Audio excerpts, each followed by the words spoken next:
திருவண்ணாமலையில் வணிகர்களின் அன்பாலயம் மண்டபத்தில் நடைபெற்ற 2026-2028 ஆண்டிற்கான தாலுகா வியாபாரிகள் சங்க தலைவராக நாகராஜன் பொறுப்பேற்றுக் கொண்டார். தமிழ்நாடு நுகர்பொருள் விநியோகஸ்தர்கள் சங்க மாநில தலைவர் வெங்கடேஷ் அவர்களுக்கு பதவி பிரமாணம் செய்து வைத்தார். மேலும் நிகழ்ச்சியில் செயலாளர் பாலு, பொருளாளர் கார்த்திகேயன், துணைத் தலைவர் விஜயராஜ், இணை செயலாளர் ஜபருல்லா, PRO முரளி ஆகியோரும் பொறுப்பேற்றுக் கொண்டனர்.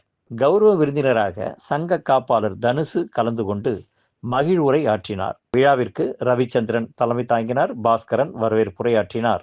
மாநில பொறுப்பாளர்கள் ராஜசேகர், செந்தில்மாறன், தனகோட்டி மற்றும் மாவட்ட தலைவர் மண்ணுலிங்கம், முன்னாள் தலைவர்கள் வாழ்த்துரை வழங்கினர். தாலுகா சங்க தலைவர் நாகராஜன் தனது ஏற்புரையில் வணிகர்களின் ஒற்றுமைக்காகவும் உயர்வுக்காகவும் பாடுபடுவேன் என்றும், வணிகர்கள் உடல்நலம் காக்க ஒவ்வொரு ஞாயிற்றுக்கிழமையும் அன்பாலயத்தில் யோகா பயிற்சி மற்றும் உடற்பயிற்சி வகுப்புகள் நடைபெறும் என்றும், 6 மாதத்திற்கு ஒருமுறை கண் மற்றும் மருத்துவ பரிசோதனைகள் நடைபெறும் என்றும் தெரிவித்தார். நிகழ்ச்சியில் தாலுகா சங்கத்தைச் சேர்ந்த கிளை சங்க நிர்வாகிகள், உறுப்பினர்கள், வணிகர்கள் மற்றும் பலர் கலந்து கொண்டனர்.